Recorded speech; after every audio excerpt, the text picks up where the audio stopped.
사. 혈전의 준비. 명월구 회의에서는 조직적인 무장투쟁을 전개할 때에 대한 결론을 내리면서 우리가 이 사업에서 선구적이고 핵심적인 역할을 해줄 것을 요구하였다. 첫 시작은 기밀성이 있대라. 무슨 일이나 표본 있고 시범이 있는 법이 아니냐. 덕무들은 이런 말로 나와의 작별 인사를 대신하였다. 나는 회의에 참가했던 사람들이 다 떠날 때까지 명월구에 남아있다가 동장령과 헤어져 안도에 갔다. 유격전을 하자면 어느 뭐로 보나 안도와 같은 고장이 좋았다.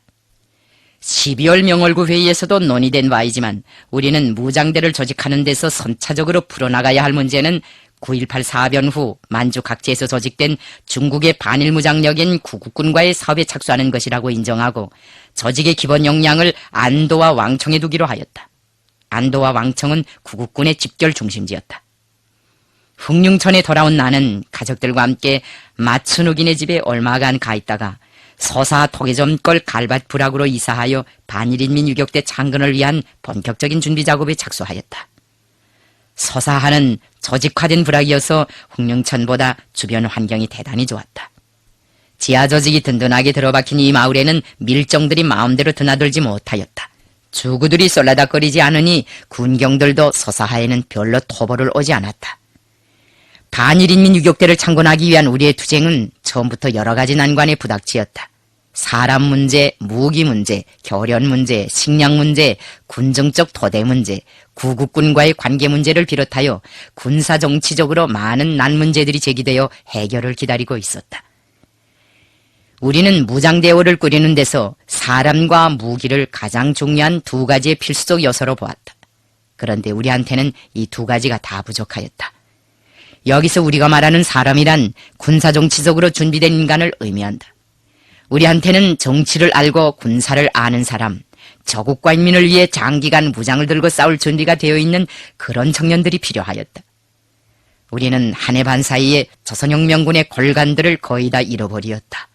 김혁, 김영권, 최효일, 공영, 리재우, 박차석과 같은 혁명군의 주력이 한 해 사이에 모두 전사하거나 감옥행을 한 데다가 1931년 1월에는 중대장으로 활약하던 리정락이마저 조선혁명군과 관련된 소책자를 가지고 무기공작을 하러 가다가 김광열, 장서봉, 박병화와 함께 일본 용사관 경찰에 체포되었다.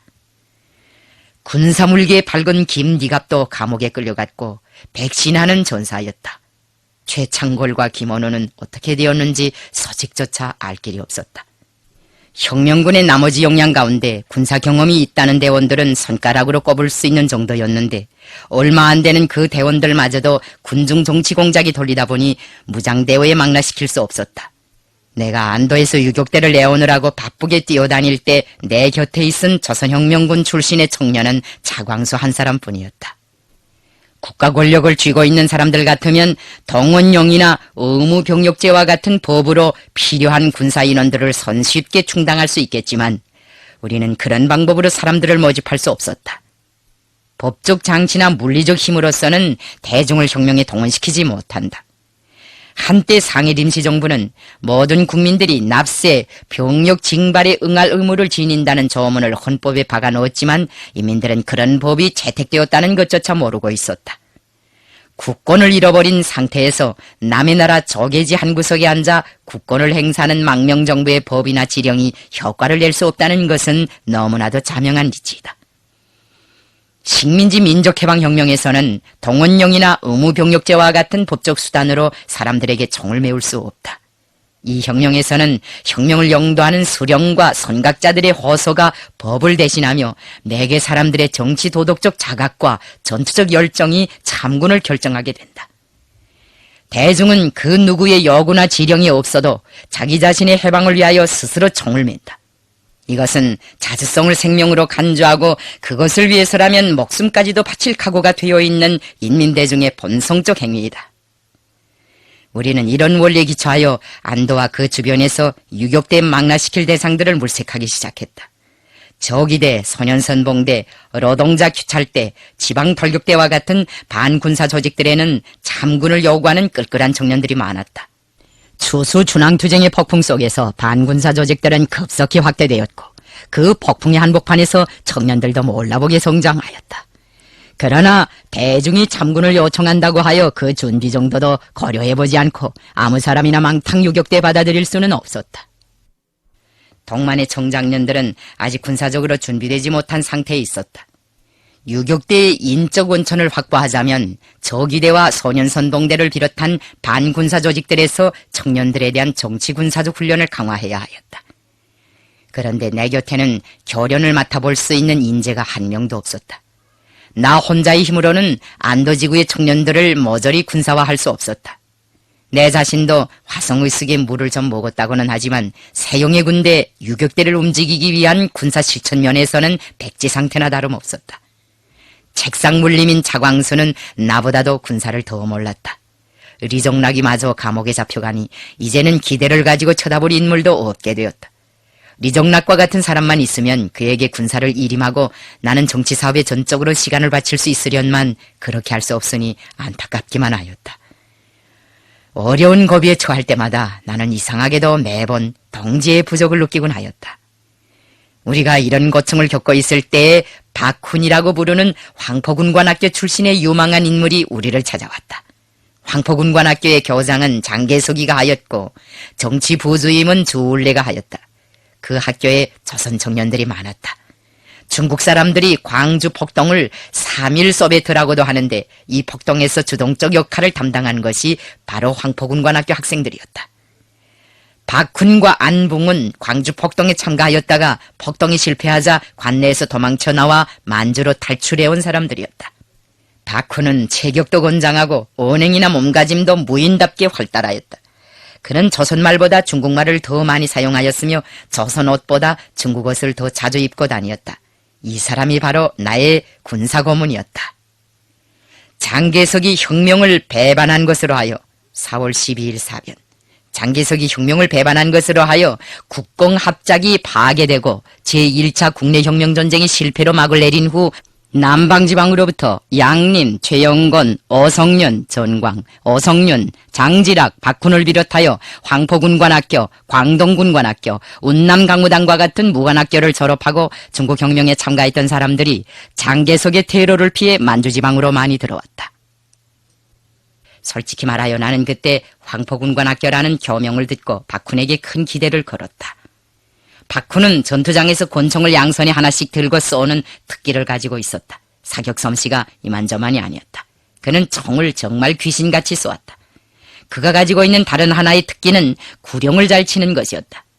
박훈은 10,000명이나 20,000명쯤 되는 대열도 마이크가 없이 육성으로 쉽게 움직일 수 있는 희한한 목소리를 가진 교관이었다. 그가 토기점골 등판에서 소리를 한마디 지르면 온 동네가 다 들었다. 안도의 청년들은 모두 그 구룡소리에 반해서 박훈을 황홀한 눈길로 쳐다보았다. 소리가 저쯤 되면 동경판에 앉아있는 일본 전황도 듣겠구만. 어디서 저런 박동이가 굴러들었을까. 조기대원들의 교련을 지도하는 박훈의 모습을 보고 차광수는 이렇게 탄복하였다. 박훈에게 제일 반해서 돌아간 것이 바로 차광수였다. 두 사람은 리론투쟁을 많이 하면서도 매우 친근하게 지냈다. 박훈이 안도에서 훈련을 잘 주었기 때문에 우리가 조직한 부대는 훗날 왕청에 가서도 대학생 부대라는 평판을 들었다. 우리 부대의 유격대원들은 항일전쟁의 전 행정에서 언제나 질서가 있고 규율이 째이고 언행이 점잖고 옷차림이 단정한 사람들로 존경을 받았다. 양정우도 늘 우리 혁명군의 절도 있고 생기발랄하고 문화적인 면모에 부러움을 감추지 못하였다. 그때마다 나는 박훈을 생각했고 토기점골 등판에서 울리던 그의 구령소리를 생각하였다. 교관으로서의 그의 자질 가운데서 다음으로 이체를 띠는 것은 훈련생들에 대한 엄격한 요구성이었다. 그 비상한 요구성 때문에 훈련생들이 빠른 속도로 군사지식을 터득해낸 것만은 사실이다. 그런데 박훈은 이따금씩 대원들에게 제보를 적용하곤 하였다. 제식 동작을 제대로 해내지 못하거나 규율을 어기는 훈련생들이 있으면 눈알을 굴리며 역설을 퍼붓든가 발길질을 하든가 벌을 세우든가 하였다. 혁명군대 내에서 재벌은 금물이라고 아무리 말해줘도 소용이 없었다. 어느 날 나는 훈련 끝에 목이 쉬어서 쏵쏵하는 박훈과 함께 집으로 돌아오면서 이렇게 물었다. 박훈 동무한테서는 어쩐지 군볼 냄새가 나는구만. 어디서 그런 군볼기를 배웠어? 바쿠는 군볼 냄새라는 말에 웃음을 지으며 나를 쳐다보았다. 우리를 가르쳐준 교관이 아주 엄하고 독한 사람이었어. 그 독일인이 나에게 그걸 유산으로 넘겨주지 않았는지 모르겠어. 똑똑한 군인이 되자면 어쨌든 채찍 맛을 많이 봐야지. 독일식 군사교육의 흔적은 바쿤에게서 여러 가지 형태로 나타났다. 그의 리런 강의 중에서 제일 시간을 많이 잡아먹는 것이 바로 프로시아 군대에 대한 이야기였다. 바쿠는 영국 병사의 영감성과 프랑스 병사의 신속성, 독일 병사의 정확성과 러시아 병사의 완강성에 대해 많은 말을 하였는데, 그런 말을 할 때마다 훈련생들에게 우리는 그 모든 자질을 다 소유한 만능의 군대가 되자고 호소하였다. 그가 집행하는 훈련의 많은 부분은 우리가 지향하고 있던 유격전의 특성에 맞지 않는 것이었다. 그는 나폴레옹식 정대대형과 영국식 일선형 서열이 무엇인가를 납득시키고 20명이 되나마나 한 훈련생들로서 그런 대형을 지어보려고 무진 애를 썼다. 교련을 참관하던 나는 휴식 시간이 되자 바쿤에게 조용히 말했다. 바쿤 동무가 방금 집행한 그 영국식 일선형 서열 훈련은 간단히 설명으로 굼떼고 생략해버리는 게 어떻소? 우리가 여기서 와떼를러 격전과 같은 전쟁을 한다면 몰라도 산악을 끼고 대포와 기관총으로 무장한 적과 당장 유격전쟁을 해야 할 판인데 그런 구시대의 병법을 배운다고 무슨 쓸모가 있겠는가 하는 거요. 전쟁을 하자면 어쨌든 그런 정도의 군사지식은 알아둬야 하지 않을까. 다른 나라에서 만들어낸 일반적인 군사지식도 물론 중요하지만 당장 써먹을 것부터 선택해서 배워줘야 하오. 무관학교에서 배운 것을 통째로 소화시킬 생각은 하지 않는 것이 좋겠소. 그날 바쿤에게 내가 한 말은 훈련에서 교조주의를 경계하라고 한 말이었다. 바쿤에게 적이 되어오늘 11명 맡기면서 사격훈련을 시키라고 했더니 하루 종일 평지에다 말뚝을 세워놓고 적이 나타나면 중심하부를 쏘라는 소리만 되풀이하였다. 나는 바쿤을 보고 훈련을 이런 식으로 해서는 안 되겠다. 실정에 맞지 않는 것은 밀어던지고 유격전쟁에 필요한 것부터 먼저 배워주어야겠다. 특히 산악전이 요구하는 훈련을 선행시켜야겠다. 우리한테 맞지 않는 것은 대담하게 뜯어고치고 겨범에 없는 병법은 우리끼리 지혜를 합쳐서 하나하나 만들어내자고 하였다. 바쿠는 내 말을 심각하게 받아들였다. 그 후부터 우리는 유격전쟁에 필요한 것들을 기본으로 하여 훈련을 진행하였다. 초보적인 제식 동작이나 무기 조작법은 말할 것도 없고 위장법, 신호법, 창사용법, 적정 탐지법, 산길을 타는 법, 권봉을 다루는 법, 무기를 탈취하는 법, 야간 전투 시에 저가를 식별하는 법 등 당장 써먹을 수 있는 군사 지식부터 배워주었다. 바쿠는 처음에 주먹구구식으로 이것저것 배워주다가 나중에는 과정안을 짜가지고 계획적으로 훈련을 시키었다. 바쿠는 훗날 이때의 일을 회상하면서 자기가 황포군관학교에서 배운 군사는 모두 세계 5대 군사 강국에 속하는 나라들의 것이었다. 그것은 동서고금의 병법을 집대성한 포괄적이고 종합적인 군사지식이었다. 나는 현대 중국의 군사교육의 전당이라고도 부를 수 있는 유명한 황포군관학교에서 이런 지식을 배운 데 대하여 자부심을 느끼고 있었으며 동만에 와서 그것을 보급하게 되면 모두가 나에게 박수갈채를 보낼 것이라고 생각하였다. 그런데 그것은 오산이었다. 나는 박수갈채가 아니라 냉담한 반응에 부딪히었다. 청년들은 나의 강의를 알아도 되고 몰라도 되는 상식으로만 받아들였지 사활적인 것, 필수 불가결의 것으로는 받아들이지 않았다. 나는 지난 몇 해 동안 내가 섭취한 군사가 비록 세계적인 것이기는 하지만 유격전을 위해서는 별로 쓸모가 없는 반편짜리 지식임을 통감하고는 그것을 무슨 만능의 법전처럼 절대시한 자기 자신에 대하여 환멸을 느끼었으며 유격전이 요구하는 군사론을 새롭게 창조해야 할 필요를 절감하게 되었다.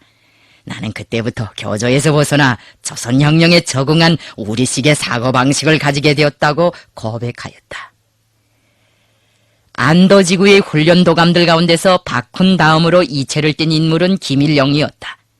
그는 바쿤과 같이 현대전에 대한 지식은 별로 없었으나 독립군에서 싸울 때 터득한 실전 경험을 가지고 대원들을 꾸준히 훈련시키었다. 저기대와 소년선봉대, 소년탐험대를 비롯한 반군사 조직들의 훈련을 강화하고 대여를 확대하는 과정을 통하여 정치군사적으로 준비된 견실한 청년들이 우리의 주위에 수십 명 집결되었다. 우리는 두만강 연안의 여러 현들에 나가서 사업하던 동지들과 추수 춘항 투쟁에서 단련되고 검열된 청년들을 선발하여 안도로 모이게 하였다. 안도, 도나를 비롯한 동만 각지에서 많은 청년들이 우리한테로 찾아왔다. 우리는 그런 청년들 가운데서 차광수, 김일령, 박훈, 김철, 김철이, 리용배를 비롯한 18명의 핵심들을 골라 그들로서 먼저 소규모 유격대를 조직하였다. 이와 함께 연길, 왕청, 화령, 훈춘 지방에서도 같은 형태의 무장대오를 꾸리도록 하였다. 그리하여 현마다 14지 20명 안팎의 인원으로 되는 무장대들이 꼬리를 물고 태어나게 되었다. 적은 인원으로 무장대를 꾸려가지고 살금살금 활동하면서 무기를 확보하고 경험을 축적하고 대요를 늘리다가 일단 조건이 성숙되면 매개 현별로 대규모의 무장대를 꾸리자는 것이 명월구회에서 토의 결정된 방침이었다. 소규모 유격대를 내오는 과정은 무장을 해결하기 위한 피어린 투쟁을 동반하였다.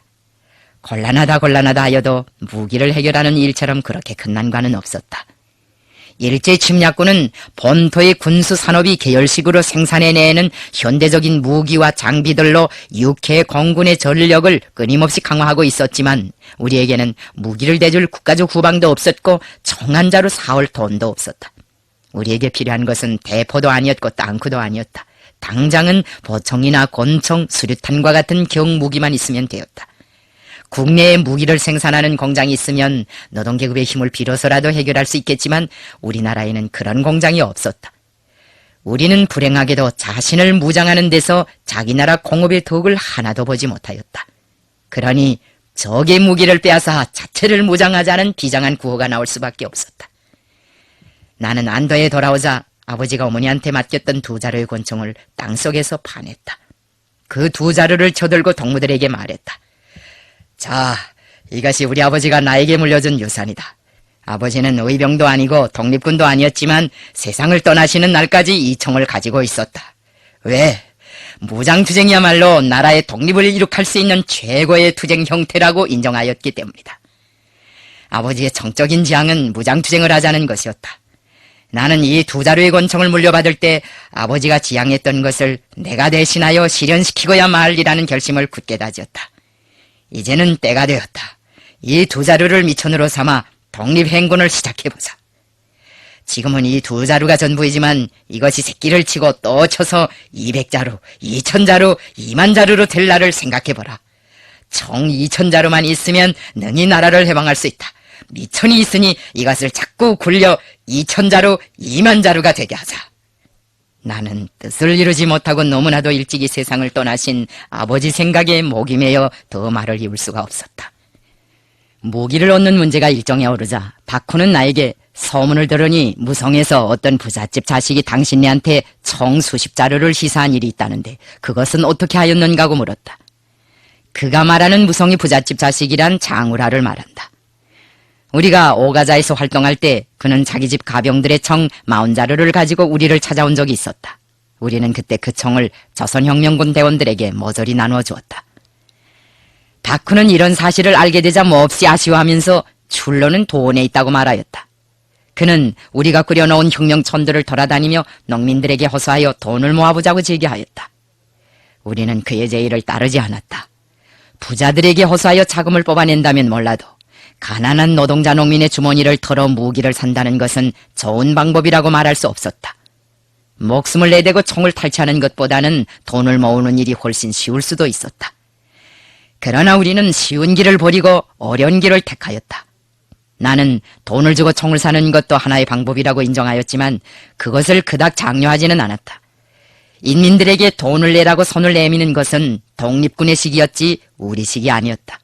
설사 돈을 모았대야 그것은 큰 비천으로 될 수도 없었다. 언제인가 최연동무는 산림대에 가서 기관총 한 자루를 1,500원에 사온 일이 있다. 소 한 짝에 한 50원씩 하던 당시의 시장 가격으로 셈하면 소 30마리 정도 팔아야 기관총 한 자루를 살 수 있다는 답이 나온다. 우리는 이 숫자를 중시하지 않을 수 없었다. 우리는 토론을 거듭하던 끝에 내도산 쪽에 가서 독립군들이 묻어놓은 총을 몇 자루 파왔다. 다른 현들에서도 독립군들이 사용하던 무기를 경쟁적으로 회수하였다. 홍범도 휘하의 독립군은 총살리 전투 후 많은 양의 총과 탄화를 대감자 일대에 묻어버리고 소만 국경으로 퇴각하였다. 밀정을 통하여 이 사실을 내탐한 일본 수비대가 자동차 수십 대를 가지고 와서 그 총과 탄알들을 무대기로 실어갔다. 명월구회의가 있은 다음 왕청동무들은 대감자의 사람들을 파견하여 일본 수비대원들이 파헤치고 갔던 자리에서 근 5만 발의 탄화를 회수하였다. 수중에 몇 자루의 총이 생기자 우리는 그것을 미천으로 하여 적의 무장을 탈취하기 위한 직접적인 전투 행동에로 넘어갔다. 첫 공격 목표로 쌍병준이라는 지주의 집이 선정되었다. 그의 수하에는 40명가량 되는 보위단이 있었다. 단장은 훗날 신선대 대장으로 악명을 떨치다가 최현동문의 부대에 노간한 리더손이라는 자였다. 보위단 병실은 지주집 토성 안에도 있고 토성 밖에도 있었다. 우리는 사전 정찰을 진행한 데 기초하여 유격대 소조성원들과 조기대원들로 습격조를 편성하고 서사하 본부락에 있는 쌍병준인의 집을 불의에 기습하여 10여 자루의 총을 탈취하였다. 무장을 탈취하기 위한 투쟁은 두만강 연안의 모든 곳에서 군중적 운동으로 힘차게 벌어졌다. 혁명군중들은 무장은 우리의 생명이다. 무장에는 무장으로라는 구호를 들고 유격대 소조성원들과 조기대원들, 소년선봉대원들, 지방발격대원들을 손들어 남녀노소 할 것 없이 모두 떨쳐 일어나 일제 침략군대와 일만 경찰들, 친일 지주들과 반동 관료배들의 무기를 빼앗는 투쟁을 결사적으로 벌였다. 여창 부여밍이란 그때에 나온 말이다. 이것을 조선말로 번역하면 총만 필요하고 목숨은 필요 없다는 뜻이 된다. 세관이나 보위단이나 공안국이나 지주집 같은 데 가서 총을 내들고 여창부여밍 하고 소리치면 겁 많은 관리 나부랭이들과 반동 지주들, 경찰관들이 부들부들 떨면서 있는 무기를 다 내놓았다. 여창부여밍이란 말은 동만의 모든 혁명 조직 구들에서 하나의 유행어로 널리 사용되고 전파되었다. 어중화의 아버지 어태희, 어중화의 아버지와 삼촌도 밥상다리로 만든 가짜 권총을 들고 여창부여밍으로 경찰과 자위단원들을 위협한 다음 그들의 무기를 빼앗아 조기대에 보내주었다. 그 소문이 안도에까지 퍼져왔다. 우리는 그 이야기를 듣고 노인들의 기지와 대담성에 탄복하였다. 훗날 왕청에서 어태희 노인을 만나 어떻게 되어 그런 멋있는 궁리를 하셨습니까 하고 물으니 노인은 웃으면서 밤에 보니 밥상다리도 권총 같습니다. 우리한테야 정이 있습니까? 작탄이 있습니까? 그래서 밥상다리를 꺼내들었지요. 급하니까 그런 궁리도 납니다. 목마른 사람이 우물을 판다는 속담도 있지 않습니까? 노인의 말이 과연 옳았다. 정말 우리는 그때 목마른 사람이 우물을 파는 심정으로 무기를 탈취하는 싸움에 과감하게 몸을 내던지었다. 그것은 최대한의 장발성과 지혜를 요구하는 힘겨운 싸움이었다.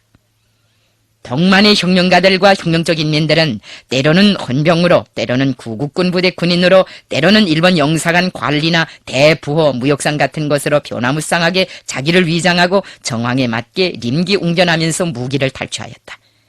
어떤 고장에서는 여성들이 빨래방치나 권봉으로 군경들을 까눕히고 무기를 탈취하였다. 무장을 얻기 위한 투쟁은 전민항쟁의 개시를 위한 서막이었고 예비적인 싸움이었다. 이 싸움에는 모든 혁명 조직들이 다 발동되었고 전민이 다 동원되었다. 혁명이 무기를 요구하는 시기가 도래하자 군정은 서슴지 않고 이 싸움에 떨쳐나섰다. 그 과정에 그들은 각성되었다. 자기 자신의 힘이 얼마나 큰가를 자각한 것이다. 자기 무기는 자기가 해결하라고 한 우리의 구호는 도처에서 큰 생활력을 발휘하였다. 물론 이러한 투쟁 행정에서 우리는 많은 혁명 동지들을 잃었다.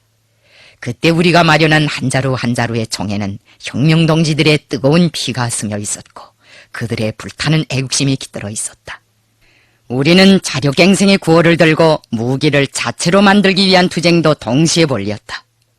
처음에는 야장간에서 쇠를 달고 칼이나 창과 같은 도착 무기를 만들었다. 그 다음에는 권총과 작탄을 만들어냈다. 그런 권총 가운데서 제일 정교하고 쓸모있게 만들어진 것은 왕청현 남구 반제청년동맹원들이 제작해낸 비집게 권총이었다. 함경북도 지방 사람들은 러시아식으로 성량을 비집게라고 하였다.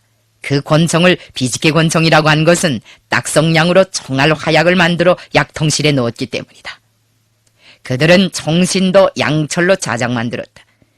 동만의 병기창들 가운데서 가장 유명한 것으로는 화령현 금곡에 있던 신성덕 수리바위굴 병기창과 왕청현 남구 병기창, 연기련 의란구 남양천의 주각걸 병기창들을 들 수 있다. 수리바위굴에 있던 병기창에서는 연기련 팔도구 광산의 혁명 조직을 통해 얻은 폭약으로 폭탄까지 만들어냈다. 처음에는 소리폭탄이라는 폭탄을 만들어냈다. 그런데 이 폭탄은 소리만 요란했지 살상력이 별로 없었다. 그 약점을 퇴치하려고 만든 것이 거츠폭탄이었다. 소리폭탄보다는 효과가 좋았지만 이 폭탄도 역시 냄새만 지독했지 살상력은 거의 없었다. 활용동무들은 그 후 고춧가루 대신 쇠조각을 넣어 살상도가 높은 폭탄을 만들었다. 그 폭탄이 바로 유명한 연길폭탄이다. 연길폭탄이 세상에 나온 다음 우리는 화룡에 있는 박영순을 데려다가 소왕청 대방자에서 이틀 동안 작탄 강습회를 조직하였다. 동만각지에 작탄 제조 기술을 보급하기 위해서였다. 이 강습회에는 간도 여러 현들에서 온 병기창 성원들과 유격대 지휘관들이 참가하였다.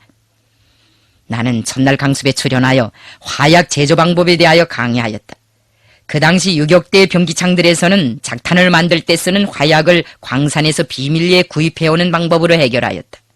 적들이 화약에 대한 통제를 엄격하게 하였기 때문에 이 방법은 항상 위험을 동반하였다. 우리는 민가에서 자체로 쉽게 화약 원료들을 채취하여 그것으로 폭약을 만드는 데 성공하였다. 강습회에서는 그 비결을 전습시키고 각 지방에 일반화하도록 하였다. 박영선은 작탄 제조법과 그 사용법, 보관 취급법에 대한 강의를 하였다. 그들이 활용해서 자력갱생하여 개발해낸 폭탄 제조 과정에 대한 이야기는 강습 참가자들의 한결같은 찬탄을 자아냈다. 수리바이꿀 병기창을 주관한 박영선, 손원금 동무들이 아주 재간 있는 동무들이었다. 훗날 이 병기창은 조선인민혁명군의 믿음직한 무기 제조기지, 수리기지로 되어 항일전쟁에 큰 공헌을 하였다. 만일 어느 문필가가 무장을 획득하기 위한 투쟁에서 우리 인민이 발휘한 무비의 희생성과 대담성, 림기웅변의 기지와 비상한 장발성에 관한 일화들을 종합하여 형상적 화폭으로 펼친다면 그것은 아마 하나의 장엄한 서사시로 엮어질 것이다. 수천 수만 년 역사 밖에 값싼 노동력으로 밀려나 무지와 목매 속에서 헤매이던 인민대중, 만국민의 서러운 신세에 이를 갈고 피눈물을 뿌리면서도 그것을 숙명으로밖에 받아들이지 못하던 소박한 인민대중이 마침내 자기 운명을 자기 자신의 힘으로 개척하기 위한 성스러운 해방투쟁의 길에 들어선 것이다. 지방조직들에서 노획했거나 제작해낸 무기를 볼 때마다 나는 자기 인민의 힘을 믿고 그 힘에 의거하여 조선혁명을 개척하려고 한 우리의 결의가 얼마나 정당하였는가 하는 것을 새삼 자랑스럽게 확인하곤 하였다. 우리는 상비적인 혁명 무력을 건설하기 위한 준비 사업을 다그치면서 항일무장투쟁의 대중적 기반을 축성하는 사업에도 특별한 관심을 돌렸다. 인민대중을 실천투쟁 속에서 끊임없이 각성시키고 단련시켜 그들을 항일전쟁에 튼튼히 준비시키는 것은 우리 혁명발전의 필수적 요구였으며 광범한 대중이 자각적으로 거적적으로 동원되는 여기에 바로 최후 승리의 담보가 있었다. 1930년에 전례 없는 흉작과 그에 따르는 혹심한 기근은 우리가 동만에서 추수투쟁에 이어 새로운 대중투쟁을 벌일 수 있는 조건을 지어주었다. 우리는 추수투쟁을 통하여 앙양된 군중의 투쟁기세를 늦추지 않고 일제와 친일 지주들을 반대하는 새로운 춘왕투쟁을 벌이도록 하였다. 춘왕투쟁은 지주에게 쌀을 구워달라는 차량투쟁으로 시작되어 일제와 친일 지주들의 양곡을 몰수하는 단량투쟁으로 일제의 앞잡이들을 청산하는 폭력투쟁으로 급격히 발전하였다. 춘왕투쟁의 불길 속에서 동만지방 인민들을 혁명화하는 사업은 새로운 높이로 발전하였다. 혁명에 대한 반혁명의 공세가 그처럼 악랄해지고 있는 환경 속에서도 조선의 공산주의자들은 대중 속에 깊이 들어가 인내성 있게 그들을 계몽하고 교양하였다.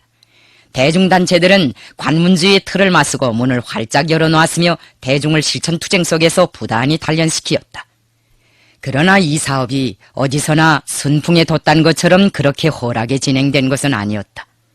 한 마을을 혁명화하는 과정에 여러 명의 혁명가들이 목숨을 잃는 경우도 있었고 때로는 사람들로부터 참기 어려운 수모와 불신을 당하면서도 자기가 혁명가라는 것을 밝히지 못하고 그것을 고스란히 받아들이지 않으면 안 되는 경우도 있었다.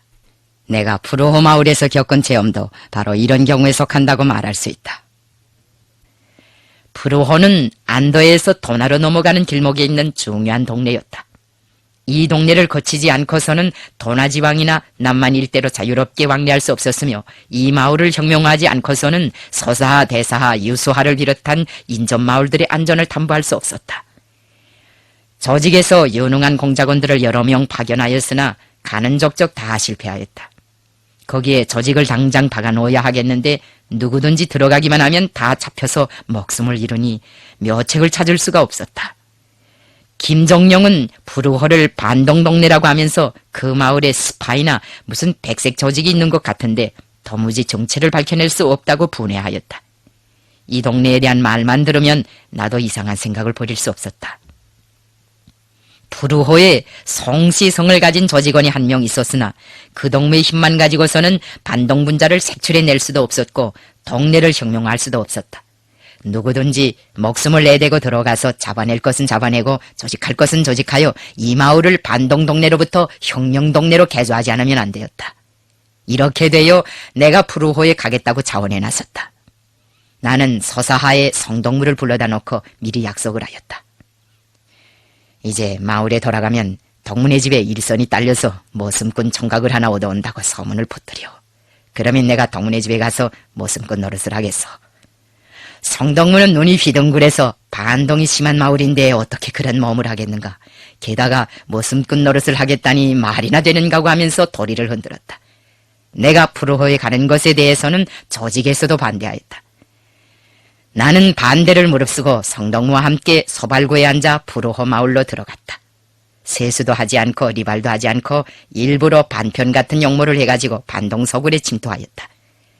몇 시간 후 내가 성동무와 같이 저녁 식사를 하고 있을 때 난데없는 기마경찰대가 먼지를 일으키면서 이 마을에 들이닥쳤다. 무슨 방법으로 어떻게 연락이 닿았는지 벌써 안도에서 경찰을 급파한 것이다. 밖에서 놀던 아이들이 기마대가 온다고 아우성치자 나는 마당에 나가 도끼를 들고 나무를 패기 시작했다. 교화의 이름 모를 여인네 집에서 겪은 것과 비슷한 정황이라고 할까. 기마경찰들은 나를 가리키며 누구인가고 물었다. 그러자 성동무가 자기 집 모습이라고 대답하였다. 한 기마경찰이 공선당 간부 한 사람이 이 마을에 지도를 내려왔다고 하던데 하면서 머리를 기웃거리었다. 양복이나 쭉 뽑아 입고 번듯하게 차려입은 간부를 염두에 두고 달려왔는데 허술한 덧저고리를 입고 얼굴에 검댕이까지 묻은 나를 보고는 헛걸음을 했다고 실망한 모양이었다. 나는 그때 우리 대열내에 혹시 적과 내통하는 불순분자가 있지 않는가 하는 의혹까지 품었다. 내가 부르호에 침투하는 것은 몇몇 책임일꾼들밖에 몰랐기 때문이었다. 기마경찰들이 돌아간 다음 성동무를 돌아보니 얼굴이 새까매지고 이마에 식은땀이 배어 있었다. 나는 다음 날부터 이른 새벽에 일어나 주인집에 물도 깃고 나무도 패고 마당도 쓸고 소요물도 끓이었다. 그리고는 성동무와 함께 소발구를 타고 내일 산으로 갔다. 산에 가서는 문건도 보고 나무도 하고 사업 토론도 하면서 성동무에게 한 가지씩 일거리를 주었다. 나는 착실한 모슴꾼으로 동네에 소문났다. 그때 부르호 사람들은 나를 어리무더운한 모슴꾼으로만 알았다. 우물터에 얼음이 올면 동네 아낙네들이 나보고 손을 까닥까닥 흔들며 얼른 여기 와서 얼음을 까달라고 부탁하였다. 나는 그런 부탁도 달게 받아들였다. 마을 사람들이 나에게 일을 많이 시킬수록 내 몸에는 모슴의 채취가 깊이 배일 것이고 내가 그들의 정탁을 성실하게 들어줄수록 밀정들은 나에게서 혁명가의 표징을 쉽사리 찾아낼 수 없게 되겠기 때문이었다. 하루는 성동문의 맞은편 집에서 잔치가 있었다. 그날 마을 사람들이 밀려와서 나더러 떡을 쳐달라고 부탁하였다. 내가 모슴으로 일하는 사람이니 의뢰의 그런 일은 번때기 할 것이라고 생각했던 모양이었다. 농사로 한 생을 늙어온 우리 할아버지는 보습질, 작도질, 떡매질 세 가지를 다 할 줄 알아야 진짜 백이 농사꾼이라고 늘 말씀하였다. 그러나 나는 한 번도 떡을 쳐본 일이 없었다. 우리 집 살림살이는 떡을 쳐먹으면서 호강하리만큼 풍족하지 못하였다. 마을 사람들의 청을 들어주자니 내 정체가 드러날 것 같아 걱정되었고 그 청을 거절하자니 모슴답지 않은 처사인 것 같아 주저되었다. 그래서 처음에는 지비리 바빠 가지 못하겠다고 하였다. 그런데 여러 번 찾아와서 자꾸 독촉하는 바람에 더 버티어낼 수가 없었다. 내가 잔치집 마당에 나타나자 그 집 주인들은 일손을 돌게 되었다고 기뻐하였다. 그들은 몸집이 강마른 앞집 중노인의 손에서 떡매를 빼앗아 내 손에 쥐어주며 이 사람 오늘 떡맛은 임자의 솜씨에 달렸으니 한번 본때를 보이게 라고 하였다. 남의 속내도 모르고 방금 찐 똑살을 함지박에 담아내오느라고 수선을 떠는 안주인의 거동을 보니 우습기도 하고 어처구니가 없기도 하였다. 마을 사람들은 모슴의 솜씨를 보겠다고 내 양옆에 진을 치고 서 있었다. 농촌에서는 똑치는 솜씨를 구경하는 것도 하나의 모시고 생활이었다. 나는 떡매를 쥔 손에 침을 바르며 속으로 에라 될 대로 되어라. 힘자라는 것 떡매를 휘둘러보자. 이놈의 일도 사람이 하는 노릇이겠지. 모슴이라고 만사를 통달하는 법이 없지 않겠는가.